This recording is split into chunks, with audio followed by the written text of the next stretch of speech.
शाइस्ता परवीन से जुड़ी सबसे बड़ी खबर के साथ अतीक अहमद की हत्या के बाद प्रयागराज आई थी शाइस्ता। ये इस वक्त की बड़ी खबर सामने आई है।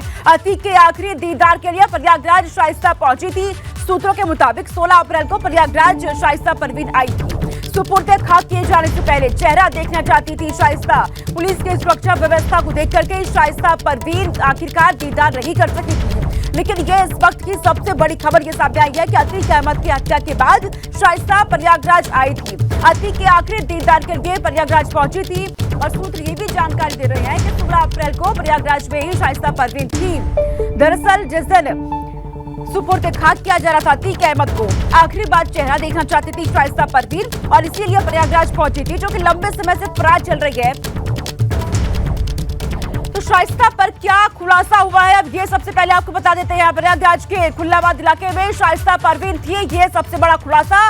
शाइस्ता के साथ ही उमेश पाल शूटआउट केस का शूटर साबिर भी वहां पर मौजूद था। दोनों कब्रिस्तान जाकर के अतीक का आखिरी बार दीदार करना चाहते थे। 16 अप्रैल की रात करीबी जफर के घर पर शाइस्ता और साबिर दोनों ठहरे थे, ये भी जानकारी सामने आई है। वही खुलासा ये भी हुआ है कि 17 अप्रैल की सुबह शाइस्ता और साबिर यहां से वापस कहीं चले गए थे। 2 मई को साबिर एक बार फिर से किसी के घर में गया था, ये भी जानकारी है। वही 2 मई को कुछ देर रुकने के बाद साबिर वापस यहां से चला गया था। ये तमाम बड़े खुलासे यहां पर हुए हैं कि 16 अप्रैल की रात को करीबी के घर में शाइस्ता परवीन ठहरी थी, साथ में साबिर भी वहां पर ठहरा था। और जानकारी ये है कि ये दोनों ही अतीक अहमद का आखिरी दीदार करना चाहते थे और यही वजह रही कि कब्रिस्तान वो दोनों पहुंचे हुए थे। लेकिन शाइस्ता के साथ साथ उमेश पाल शूटआउट केस का शूटर साबिर भी उसके साथ मौजूद था। और इस खबर पर मेरे साथ मेरे सहयोगी जुड़ चुके हैं मोहम्मद मोइन, जो अधिक जानकारी इस पर देंगे। मोइन, क्योंकि लगातार शाइस्ता परवीन तो लंबे समय से फरार चल रही थी और पुलिस की तरफ से अलग अलग जगहों पर दबिश दी जा रही है, दिल्ली में, लखनऊ में, न जाने कहां, लेकिन ये तो बड़ा खुलासा हुआ है कि शाइस्ता परवीन प्रयागराज में ही थी। जी बिल्कुल, सूत्रों के हवाले से ये जो जानकारी आई है वो बेहद चौंकाने वाली है, क्योंकि जिस शाइस्ता परवीन और शूटर साबिर को प्रयागराज पुलिस और यूपीएससीएफ पिछले 70 दिनों से लगातार पूरे तलाश रही है, पूरे देश में छापेमारी की जा रही है, उसके बारे में जानकारी आई है कि अतीक अहमद की हत्या के बाद वो प्रयागराज आ गई थी। बाकायदा तकरीबन 24 घंटे तक शाइस्ता और साबिर दोनों यहीं पर रुके हुए थे। शाइस्ता अपने पति अतीक अहमद का आखिरी बार दीदार करना चाहती थी। ये तो अलग बात है कि जो सुरक्षा के कड़े इंतजाम से उसके मद्देनजर उसे देखते हुए वो लोग कब्रिस्तान तक नहीं जा पाए, लेकिन शाइस्ता परवीन और साबिर अगर प्रयागराज आते हैं, यहाँ आकर रुकते हैं, 24 घंटे तक एक घर में ठहरे रहते हैं और पुलिस को कानो कान खबर तक नहीं होती। बिल्कुल, ये चौंकाने वाली बात यहाँ पर है कि पुलिस को कानो कान मोहम्मद खबर नहीं लगती है। मोइन, मैं आपके पास लौट रही हूँ। इस बीच और जानकारी हम दर्शकों को जरा दे दें कि आखिरकार शाइस्ता परवीन का प्लान क्या था, क्योंकि प्रयागराज में शाइस्ता परवीन के होने का खुलासा यहाँ पर हुआ है। आपको बता देते हैं कि शाइस्ता परवीन का प्लान क्या था। यहाँ पर अतीक अहमद का आखिरी बार दीदार करना चाहती थी शाइस्ता परवीन। बुर्का नशी महिलाओं की भीड़ के बीच कब्रिस्तान जाने की फिराक में थी शाइस्ता परवीन। सुरक्षा इंतजामों के तस्वीरें देख करके शाइस्ता कब्रिस्तान जाने की हिम्मत हालांकि नहीं जुटा पाई। इसी वजह से वहां से शाइस्ता और साबिर का प्लान फेल हो गया था। लेकिन दोनों की प्लानिंग पहले से फिक्स थी कि अतीक अहमद का आखिरी दीदार दोनों को करना था। मोइन, मैं आपके पास आ रही हूँ। मोइन, यहाँ पर शाइस्ता का पूरा प्लान क्या था ये भी सामने आ चुका है। चौंकाने वाले खुलासे तो हो ही रहे हैं कि पुलिस को इसके बात की भनक तक नहीं लगी, लेकिन यहाँ पर जानकारी ये भी है मोइन कि अतीक अहमद का आखिरी दीदार करना चाहती थी, लेकिन उन्हें ये मालूम चल गया कि वहां पर पुलिस की मौजूदगी है, इस वजह से दोनों वहां पहुंचे नहीं। जी बिल्कुल, शाइस्ता परवीन शूटर साबिर के साथ प्रयागराज आ गई थी। अतीक अहमद के बेहद करीबी जफर के घर पर रुकी भी हुई थी, वहीं से कब्रिस्तान जाने का प्लान था। लेकिन दोनों लगातार टीवी चैनल्स पर जो है वो खबरें देख रहे थे कि कब्रिस्तान में और पूरे आसपास के इलाके को जिस तरह से छावनी में तब्दील कर दिया गया था, आसपास भी किसी को जाने नहीं दिया जा रहा था। और जो लोग कब्रिस्तान के अंदर जाना भी चाहते थे, जिनके नाम की एक लिस्ट परिवार के लोगों ने तैयार की थी, उन सभी की बाकायदा आईडी चेक की जा रही थी, सभी की तस्वीरें ली जा रही थी। इसी वजह से शाइस्ता परवीन का ये प्लान फेल हो गया था।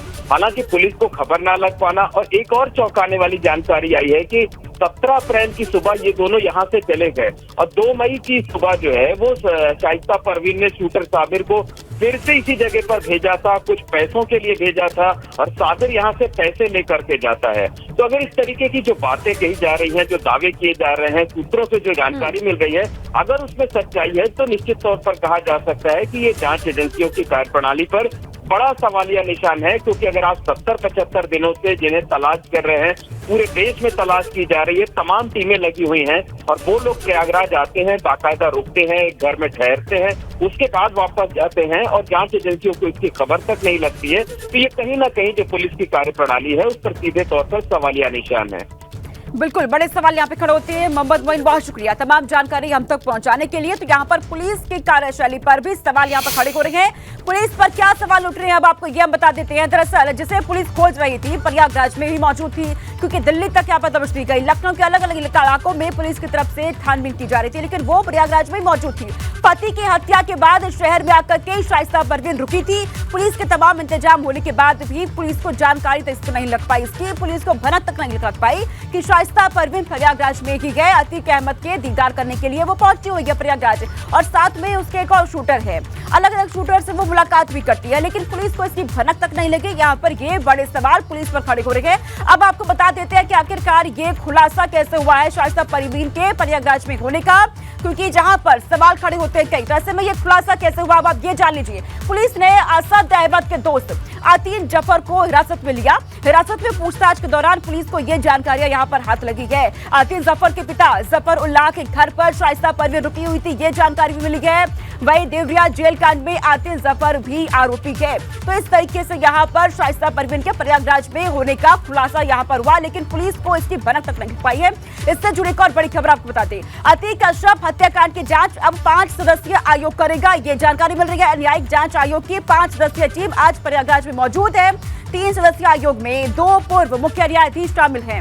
इलाहाबाद हाईकोर्ट के पूर्व मुख्य न्यायाधीश दिलीप बाबा साहेब भोसले को भी आयोग का नया अध्यक्ष यहां पर बनाया गया है। झारखंड हाईकोर्ट के पूर्व मुख्य न्यायाधीश वीरेंद्र सिंह को आयोग का सदस्य बनाया गया है। राज्य सरकार ने हत्याकांड की जांच के लिए गठित किया गया है, उनकी तरफ से 3 सदस्यीय न्यायिक आयोग को गठित किया गया। इलाहाबाद हाईकोर्ट के पूर्व न्यायाधीश अरविंद कुमार त्रिपाठी को बनाया गया आयोग का अध्यक्ष। तो वही आयोग में पूर्व डीजी सुबेश कुमार सिंह और पूर्व जिलाध्यक्ष ब्रजेश कुमार सैनी को भी सदस्य बनाया गया है। आज भी कुछ लोगों के बयान दर्ज हो सकते हैं। मोहम्मद मोइन एक बार फिर से मेरे साथ जुड़ गए हैं। इस खबर पर अधिक जानकारी उनकी तरफ से दी जाएगी। मोइन, क्योंकि लगातार जांच की जा रही है और अब जानकारी ये मिल रही है कि अतीक अशरफ हत्याकांड की जांच में अब 5 सदस्यीय आयोग गठित कर दी गई है, ये आगे जांच करेगी। किस तरीके से अब ये जांच आगे बढ़ने वाली है मोइन? देखिए, अतीक और अशरफ की हत्या के बाद उत्तर प्रदेश सरकार ने 3 सदस्यीय न्यायिक आयोग का गठन किया था, लेकिन कल उसमें 2 लोगों की संख्या और बढ़ा दी गई। इलाहाबाद हाईकोर्ट के पूर्व चीफ जस्टिस बाबा साहब भोसले जो है वो इस आयोग के अब चेयरमैन होंगे, और जो चेयरमैन थे जस्टिस पूर्व रिटायर्ड जस्टिस अरविंद कुमार त्रिपाठी, उन्हें सदस्य बना दिया गया है। तो आयोग के सदस्यों में की संख्या कुल मिलाकर 5 हो गई है। और जो आयोग की टीम कल दोपहर बाद प्रयागराज पहुंची थी, वो आज भी प्रयागराज में ही है। बहुत मुमकिन है कि आज भी कई जगहों पर स्पॉट इंस्पेक्शन कर सकता है ये आयोग। इसके साथ साथ कई लोगों से पूछताछ की जा सकती है, उनके बयान दर्ज किए जा सकते हैं, और 1-2 दिन के बाद ये आयोग की जो टीम है ये वापस चली जाएगी। लेकिन इसके बाद जब आएगी तो यहाँ पर अस्थायी तौर पर दफ्तर खोला जाएगा, एक पता दिया जाएगा, बाकायदा फोन नंबर जारी किए जाएंगे, और लोगों से भी ये कहा जाएगा कि कोई भी लोग जो भी इस बारे में अपना बयान दर्ज कराना चाहते हो, कोई सूचना देना चाहते हो, कोई जानकारी देना चाहते हो, तो यहाँ पर रोक सकते हैं। क्योंकि जो आयोग का गठन किया गया था, उस आयोग को 2 महीने के अंदर अपनी रिपोर्ट पेश करनी थी। 20 दिनों का वक्त हो गया है, यानी आयोग के पास अब सिर्फ 40 दिनों का वक्त है। 40 दिनों में जांच पूरी कर अपनी रिपोर्ट जो है वो उत्तर प्रदेश सरकार को सौंपनी होगी। तो ये कहा जा सकता है कि आयोग का जो कामकाज है उसमें अब तेजी आने की उम्मीद है, और ये काम अब बहुत तेजी से आगे बढ़ सकता है। ठीक है मोइन, बहुत ही शुक्रिया मोइन तमाम जानकारी हम तक पहुंचाने के लिए। आप खबर पर नजर बना के रखिएगा। तो अतीक अशरफ हत्याकांड को लेकर के अब यहां पर 5 सदस्यीय आयोग गठित कर दी गई है।